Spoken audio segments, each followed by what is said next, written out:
It's Thursday, 22 February. Welcome to the President's Daily Brief. I'm Mike Baker, your eyes and ears on the world stage. Let's get briefed.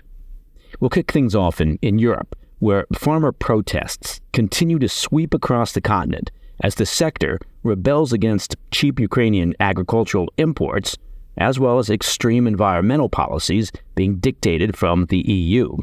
Later, we'll look at reports that Iran has sent more than 400 ballistic missiles to Russia for their war in Ukraine, as well as the Israeli parliament's unified rejection of recent calls to create a Palestinian state.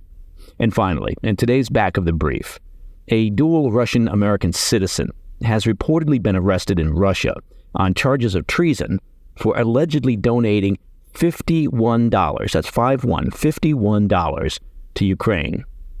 But first up, the PDB Spotlight. Let's begin in Europe with our ongoing coverage of the farmer protests, which continue to rage as frustrations mount over a range of issues, including cheap agricultural imports from a war-torn Ukraine. Now, the issue of cheap Ukrainian imports is at the top of the list of grievances for farmers in Poland. They sparked widespread anger within Ukraine on Tuesday when they formed a near-total blockade of all Ukrainian border crossings, according to a report from the New York Times. An estimated 3,000 Ukrainian trucks were blocked at the border, with some farmers going so far as to open train cars containing Ukrainian grain and letting it all spill out onto the railways. One Polish farmer was quoted as shouting, "It's either us or them." As we've covered before on the PDB, Polish farmers and truckers began conducting intermittent blockades of their border with Ukraine in November of last year, as economic frustrations began to bubble over. Tuesday's demonstration marked an escalation, however, prompting counter-protests in Ukraine and condemnations from leaders in Kyiv. Ole Nikolenko, a spokesman for the Ukrainian Foreign Ministry, said the protests, quote, undermine Ukraine's economy and its resilience to repel Russian aggression, end quote. Ukrainian President Zelensky called on Polish Prime Minister Donald Tusk and other ministers to meet with Ukrainian officials at the border to try to diffuse tensions. Ukrainian officials alerted the European Commission to the spilling of their grain and said they expected the body to take comprehensive action. The Polish president addressed the situation Tuesday, saying his government is negotiating with the farmers and trade unions and that he hopes to reach a resolution soon. Officials in Warsaw and much of the Polish population have been staunch supporters of the Ukrainian cause, particularly given their own proximity to Russia. The economic strains caused by the EU's prioritization of Ukrainian exports, however, is becoming a key issue for much of the country's domestic industry and is highlighting the simmering economic tensions that Putin's war in Ukraine have caused to reverberate across the European continent.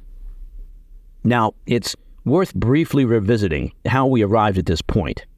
At the outbreak of the war in Ukraine, the European Union suspended a system that had required all trucks crossing the border to have a permit, along with tariffs and quotas on their goods entering Europe. The EU's intention was to ensure that the Ukrainian economy could still compete while under assault by the Russian military. Polish truckers, however, say the effects of this free flow of goods have greatly damaged their own ability to compete. Elsewhere in Europe, farmer protests also continued this week, with massive demonstrations hitting Spain and Greece. In Spain, hundreds of farmers traveled with their tractors to central Madrid on Wednesday as part of their biggest protest yet in the country, with many carrying signs that read, quote, "There is no life without farming," and also "Farmers in extinction." In Greece, an estimated 8,000 farmers with more than 130 tractors descended on Athens on Tuesday in the biggest agricultural protest to hit the country so far. And trust me, the traffic in Athens does not need any more disturbances. They organized outside the Parliament building, demanding the government address high energy prices and production costs. The protests are a continuation of what we've seen from farmers throughout Europe over the past few weeks. While anger differs from country to country over specific domestic issues, the farmers are widely united in opposition to environmental proposals from EU bureaucrats in Brussels that threaten to devastate Europe's agricultural sector in the name of climate change, or global warming, or climate justice, or whatever the term is that we're using now. As the EU seeks to become carbon neutral by 2050, There is mounting resentment from a variety of industries over the policies being proposed to achieve this result. While the EU has recently made some concessions, farmers say they don't go far enough to address their concerns. Agricultural experts in Europe say they expect the social and economic unrest currently plaguing the continent to continue ahead of EU parliamentary elections in June. As we discussed last week on the PDB, these elections will likely determine the future of the EU's environmental agenda. All right, coming up after the break, Iran has reportedly sent more than 400 ballistic missiles to Russia for their war in Ukraine. Plus, Israel's parliament rejected international calls, including from the U.S., to establish a Palestinian state in the region during a recent session. I'll be right back. Welcome back. As we've been reporting here on the PDB, Iran has been critical to Russia's ability to sustain its war efforts in Ukraine. Since the conflict's earliest days, Iran has been supplying the Russian armed forces with much-needed munitions, including one-way drones and artillery shells. Well, it looks like Moscow is once again turning to its friends in Tehran to fill a critical gap in its arsenal. According to a report from Reuters, Iran is now arming Russia with a large number of powerful surface-to-surface ballistic missiles. Now, for those of you who are not rocket scientists, surface-to-surface missiles, of course, are launched from ground-based platforms to strike at land-based targets. The report claims that Iran is providing around 400 missiles capable of striking targets at between 186 and 435 miles. The shipment of missiles began in early January and was part of a deal that was inked between the two nations late last year. As of right now, there have been 4 shipments of the weapons, with more expected in the coming weeks. One Iranian official told Reuters, quote, "There is no reason to hide it. We are allowed to export weapons to any country that we wish to." So there, take that.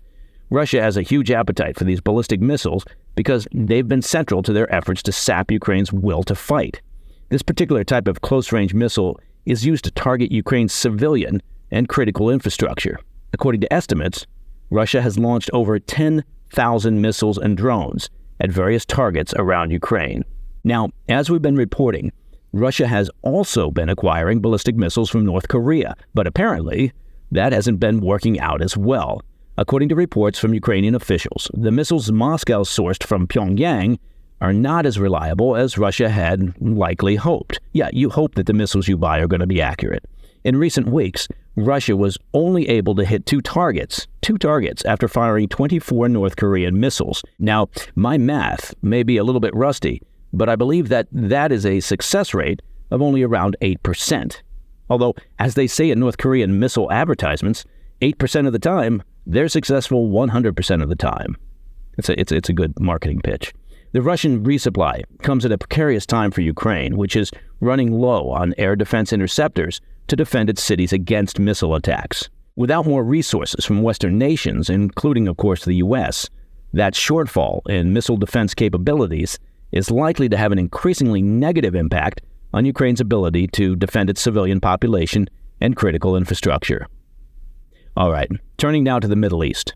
Despite numerous divisions that have surfaced within the Israeli government over the past 4 months, there is consensus on a critical issue: the potential establishment of a Palestinian state. On Wednesday, the Knesset, Israel's parliament, voted 99 to 120 to formally reject the unilateral creation of a Palestinian state, declaring, quote, "Such recognition in the wake of the October 7th massacre would be a massive and unprecedented reward to terrorism and would prevent any future peace settlement," end quote. Now, this vote is largely symbolic, but the overwhelming support, even among Israel's opposition parties, sends a big message to the international community. That includes some folks in the White House who see the establishment of a Palestinian state as the solution to many of the region's current problems. Needless to say, it's a major victory for Israeli Prime Minister Netanyahu, for whom a Palestinian state, at least at this point in time, remains a non-starter. Reacting to the vote, Netanyahu said, quote, "The Knesset came together in an overwhelming majority against the attempt to impose on us the establishment of a Palestinian state, which would not only fail to bring peace, but would endanger the state of Israel," end quote. While the vote is a rebuke of the international pressure campaign for the two-state solution, It's worth noting that the resolution passed by the Knesset doesn't explicitly rule out the possibility of a Palestinian state at some point in the future. The resolution reads, quote, Israel utterly rejects international dictates regarding a permanent settlement with the Palestinians. A settlement, if it is to be reached, and that's the important part there, will come about solely through direct negotiations between the parties without preconditions, end quote. In short, they're saying Israel will not allow a Palestinian state to be imposed by outside forces. Any future state would have to be negotiated by Israel and the Palestinians directly. This is a nod to Israel's long-standing insistence on their absolute right to self-determination. Coming up in today's Back of the Brief, we'll discuss the case of a dual Russian-American citizen who has reportedly been arrested in Russia on charges of treason for allegedly donating $51 to Ukraine. I'll be right back. In today's Back of the Brief, the Putin regime has again sparked international outrage. I mean, after all, it's kind of their signature move, as reports emerged that a dual Russian-American citizen has been arrested in Russia on charges of treason for allegedly donating $51 to a Ukrainian charity. Russia's FSB claimed a woman, 33-year-old Ksenia Karolina, was, quote, providing financial assistance to a foreign state in activities directed against Russian security. Yeah, she donated $51. That's going to bring down Russian security. They also accused her of engaging in, quote, public actions to support the Kyiv regime, and said their investigation is ongoing. And that's according to a CNN report. Karolina, a former ballerina who resides in Los Angeles, reportedly traveled to Russia to visit her 90-year-old grandmother, parents, and younger sister on January 2nd. U.S. officials say they subsequently learned about her arrest on February 8th. So, what was her purported crime? Well, her U.S. employer, a spa in Beverly Hills, California, said in a statement that her arrest was triggered by a $51.80, it's probably the 80 cents that really got the Russians, $51.80 donation to a U.S.-based Ukrainian charity. Officials for the U.S. State Department said that while they are aware of the situation, Russia has not granted them any access to Karolina. State Department spokesperson Matthew Miller said, quote, Russia does not recognize dual citizenship, considers them to be Russian citizens first and foremost, and so oftentimes we have a very difficult time getting consular assistance, but we will pursue it in all matters where a U.S. citizen is detained, end quote. Her hearing in Russia has reportedly been postponed until February 29th. Now, Razom for Ukraine, the group that she donated to, said that they were, quote, appalled by her arrest and slammed the Putin regime for their repressive tactics. They urged the U.S. government to do everything in their power to see her released. And here, I'd be remiss if I didn't also mention the ongoing detention of Wall Street Journal reporter Evan Gershkovich and also Paul Whelan. Whelan, a corporate security executive, has been held since 2018 and is currently dealing with a 16-year sentence for espionage, the same charge that was leveled by the Russians against Gershkovich, who was detained back in March of 2023. Now, both are being held without any evidence being presented, which is basically standard practice for Putin's government and court system, if you can call it a court system. Both are being held on trumped-up charges, and likely they're being viewed by the Putin regime as leverage or trade bait. And that, my friends, is the President's Daily Brief for Thursday, 22 February. If you have any questions or comments, please reach out to me at pdb@thefirsttv.com. I'm Mike Baker, and I'll be back later today with the PDB Afternoon Bulletin. Until then, stay informed, stay safe, stay cool.